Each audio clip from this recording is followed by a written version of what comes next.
are you, Jessica? Hi, Dave. How are you? Better than I deserve. What's up? All right. So I've listened to you on and off for years, and I've read the Total Money Makeover book. My husband is not a fan. I have to put that out there first. But we have some serious debt, and it's all pretty much student loan debt from my husband going to law school.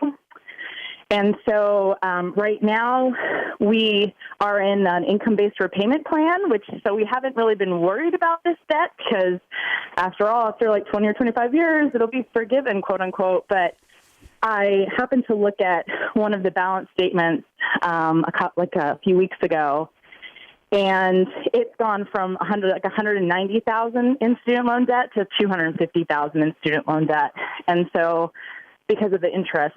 And so I'm starting to panic because I just, sorry, I don't know how to get out of it. Mm-hmm. What's your household income? That's okay. What's your household income? My husband, he makes about $90,000 a year. Mm-hmm. And when you say part of it is, go ahead. I was going to say, we bought into this sort of idea that a lawyer is going to make a lot of money, so it wasn't a big deal to take the school loans out. But he started working public right out of law school, and then, his salary's increased over the last 4 years to about $60,000, mm-hmm. but it's still obviously not going to put a dent in the school loan issue. So, how old is he? 35. Mm-hmm. Okay. So when you say he's not a fan, you mean he's not a fan of getting out of debt? It's not that he's, I'm not sure. I don't know exactly why he doesn't care for your program. It's not the getting out of the debt part. I think he doesn't want to think about these school loans. Mm-hmm. And I don't think he wants to. I think part of our problem is that we don't know what to do about it. And mm-hmm. so we see beans and rice. Like, I've cut our budget because I do listen. And so I've cut our budget down. I mean, we don't have cable. We don't have a lot of the extras. Our cell phone bill is like less than $80 a month for both of us because his work pays part of his. And I mean, so I've tried to cut down in all of the areas that I can, and in food and all of those things. I mean, but you're not saving money, and you're not paying extra on the debt. So you're not doing a written plan. You're not doing a written plan for every dollar. You're just cutting stuff. I'm cutting stuff. This is the first month because I looked at it a few months ago or a few weeks ago and then started listening to you again. This is the first month where I've really done the budget out so that we're going to have, and we have about $1,100 extra a month after all of our bills are paid. Mm-hmm. What other debts do you have? So the school loans, and then we've had a camper for a few years, so mm-hmm. that's, we owe like just under $14,000 on that. Mm-hmm. And then we had bought a truck last year to pull the camper, mm-hmm. and we owe $38,000 on that. Mm-hmm.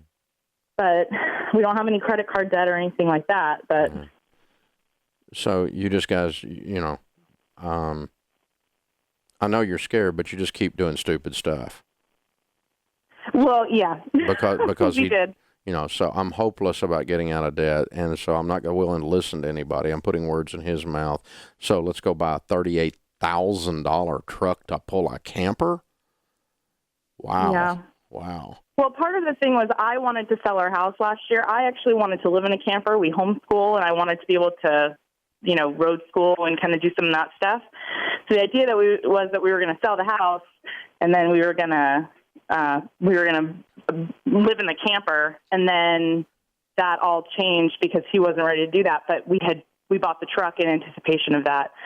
So yeah, we're not. I feel like we're smart people, but financially not doing super smart things. And then we bought a new house because we sold our house, but then we bought a new house this summer. You guys can't get on the same page, and so depending on whether he wants to slap his foot down or not, you guys are lurching back and forth from stupid thing to stupid thing because you don't have you do not have a clear goal, and you are not relationally on the same page on any of these decisions. and it's causing you to it's causing you to multiply the problem instead of doing away with the problem. You need to identify a clear, concise goal that the two of you are willing to sacrifice to get to, and that means sell the truck and sell the camper. And is the house got any equity in it? It probably has a little bit of equity in it, but it's from, we just bought it in August. Okay. So, all right. So now, and then we're going to get on a tight budget, and we're not going out to eat, and we're not going on vacation, and we begin to attack this. And as his income goes up, it's probably a 5-year plan to pay off $250,000 worth of student loan debt.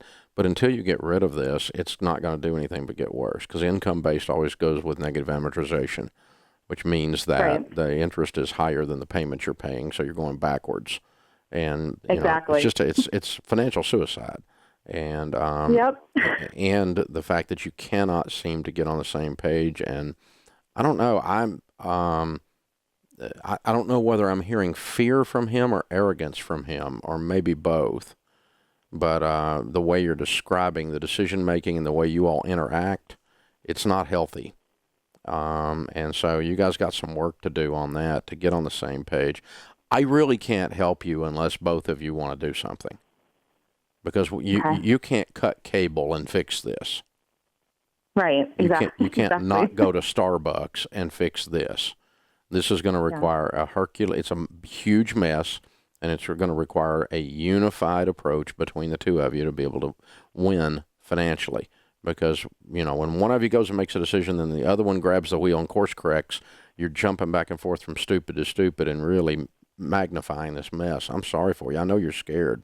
But, the fact that you guys can't sit and have a good conversation and come to a good conclusion to the point that you're, on a national radio show crying tells me something about y'all's relationship. And that's scaring me.